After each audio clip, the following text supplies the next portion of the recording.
നമസ്കാരം. ഇറാൻ സംഘർഷം ആരംഭിച്ച സമയത്ത് ഒരു എനർജി എക്സ്പോർട്ടർ രാജ്യം എന്ന നിലയ്ക്ക് അമേരിക്കയ്ക്ക് ലഭിച്ച മുൻതൂക്കം ഇപ്പോൾ നഷ്ടമാകുന്നു എന്നുള്ള സൂചനയാണ് കഴിഞ്ഞ ദിവസം അമേരിക്കൻ മാർക്കറ്റ് നൽകിയത്. യുദ്ധം ഒരു മാസം നീണ്ടതോടുകൂടി യുദ്ധച്ചെലവ് വർദ്ധിക്കുകയും അത് അമേരിക്കയ്ക്കുള്ള മുൻതൂക്കം നഷ്ടപ്പെടുത്തുകയും ചെയ്തിട്ടുണ്ട്. കഴിഞ്ഞ ദിവസം അമേരിക്കൻ മാർക്കറ്റിൽ സെൽ ഓഫ് പ്രകടമാവുകയും ചെയ്തു. കൂടാതെ ഇറാന്റെ എനർജി ഇൻഫ്രാസ്ട്രക്ചർക്ക് മുകളിൽ ആക്രമണം നടത്താനുള്ള തീരുമാനം ഡൊണാൾഡ് ട്രംപ് വൈകിപ്പിച്ചതിനും ഇൻവെസ്റ്റേഴ്സിന്റെ സപ്പോർട്ട് ലഭിക്കുന്നില്ല.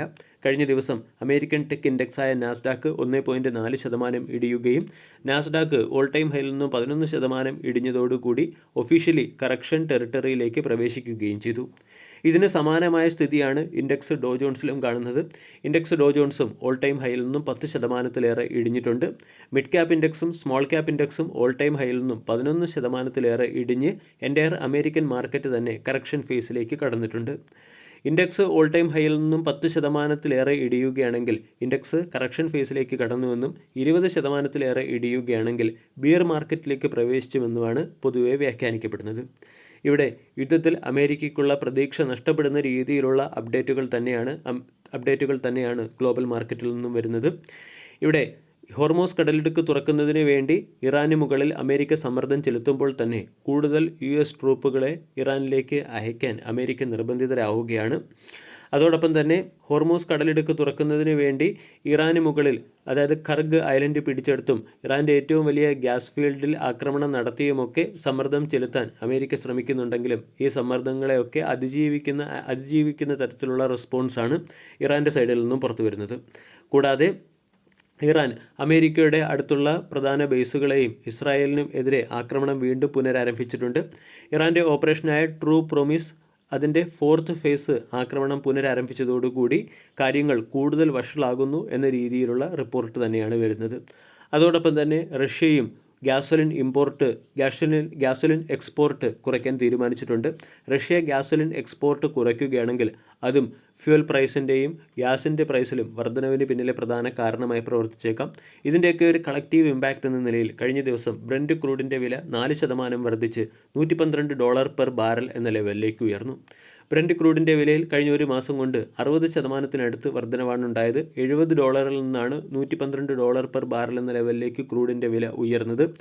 ഇത് പ്രധാനമായും ക്രൂഡ് ഇമ്പോർട്ട് ചെയ്യുന്ന ഏഷ്യൻ എക്കോണമികളെ സംബന്ധിച്ചിടത്തോളമുള്ള ഒരു നെഗറ്റീവ് അപ്ഡേറ്റ് കൂടിയാണ്.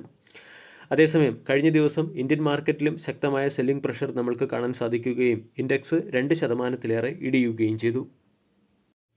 ക്രൂഡിൻ്റെ വില ഉയർന്നതും രൂപയുടെ മൂല്യത്തിൽ റെക്കോർഡ് തകർച്ചയുണ്ടായതും മൂലം കഴിഞ്ഞ ദിവസം ഇന്ത്യൻ മാർക്കറ്റ് 2.09% ഇടിഞ്ഞ് 22,819 ക്ലോസിംഗ് നൽകി. മാർക്കറ്റിനെ സംബന്ധിച്ചിടത്തോളം ഇനി 22,500 വളരെ പ്രധാനപ്പെട്ട ഒരു സപ്പോർട്ടായി പ്രവർത്തിക്കും.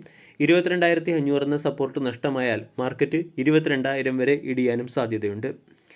ക്രൂഡിൻ്റെ വില വെച്ചിട്ടുള്ള മാർക്കറ്റിൻ്റെ റേഞ്ച് നമ്മൾ പരിശോധിക്കുകയാണെങ്കിൽ 22,480-നും 23,880-നും ഇടയിലുള്ള ഒരു റേഞ്ച് ബൗണ്ട് വോളറ്റൈൽ മൂവ്മെൻറ്റ് വേണം അടുത്ത ആഴ്ച ഇന്ത്യൻ മാർക്കറ്റിൽ നമ്മൾ പ്രതീക്ഷിക്കേണ്ടത്. അതേസമയം അടുത്ത ആഴ്ച മാർക്കറ്റിൽ ഹോളിഡേയ്സ് കൂടി വരുന്നതുകൊണ്ട് പാർട്ടിസിപ്പേഷൻ കുറവാകാനും സാധ്യതയുണ്ട്.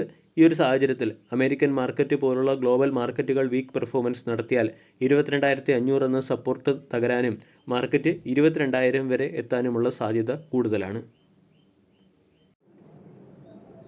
മിഡിൽ ഈസ്റ്റ് സംഘർഷം തുടർന്നു പോകാനുള്ള സാധ്യത കൂടിയതുകൊണ്ട് ഡിഫൻസ് സെക്ടറിലെ സ്റ്റോക്കുകൾ ചിലപ്പോൾ മാർക്കറ്റിൻ്റെ ശ്രദ്ധ ആകർഷിക്കാനുള്ള സാധ്യതയുണ്ട്.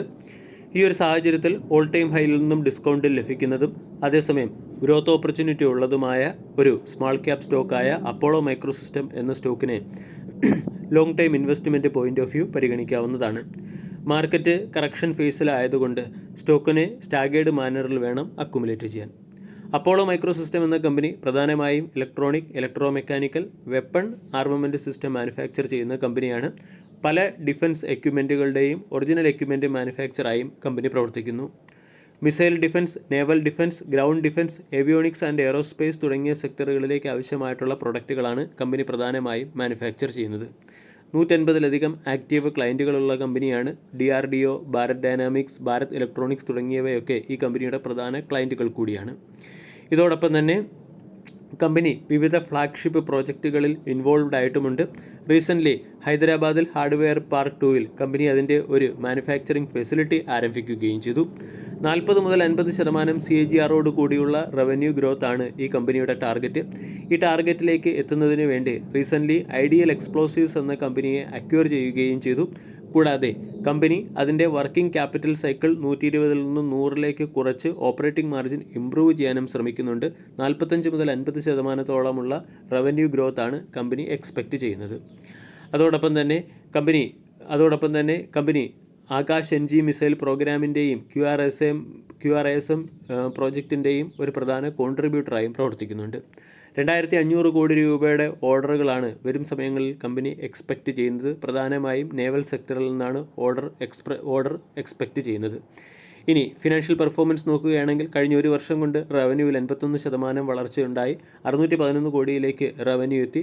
EBITDA 61% വർദ്ധിച്ച് 150 കോടിയിലേക്ക് എത്തുകയും കമ്പനിയുടെ പ്രോഫിറ്റ് 67% വർദ്ധിച്ച് 70 കോടിയിലേക്ക് എത്തുകയും ചെയ്തു. റവന്യൂ വിസിബിലിറ്റി മികച്ചതായതുകൊണ്ട് ഈ സ്റ്റോക്കിനെ നമ്മൾക്ക് പരിഗണിക്കാം. സ്റ്റോക്ക് ഓൾ ടൈം ഹൈയിൽ നിന്നും ഡിസ്കൗണ്ട് പ്രൈസിൽ ലഭിക്കുന്നു. കൂടാതെ സ്റ്റോക്ക് ഏറെക്കുറെ അതിൻ്റെ സപ്പോർട്ട് സോണിലേക്ക് എത്തുകയും ചെയ്തിട്ടുണ്ട്. സ്റ്റോക്ക് എപ്പോഴും ബിയറിഷ് ടെറിട്ടറിയിലായതുകൊണ്ട് സ്റ്റാഗേർഡ് മാനറിലുള്ള അക്കുമുലേഷൻ വേണം അപ്പോളോ മൈക്രോസിസ്റ്റം പോലുള്ള സ്റ്റോക്കുകളിൽ ഫോളോ ചെയ്യാൻ. വീഡിയോ എല്ലാവർക്കും ഇഷ്ടമായി എന്ന് വിശ്വസിക്കുന്നു. താങ്ക്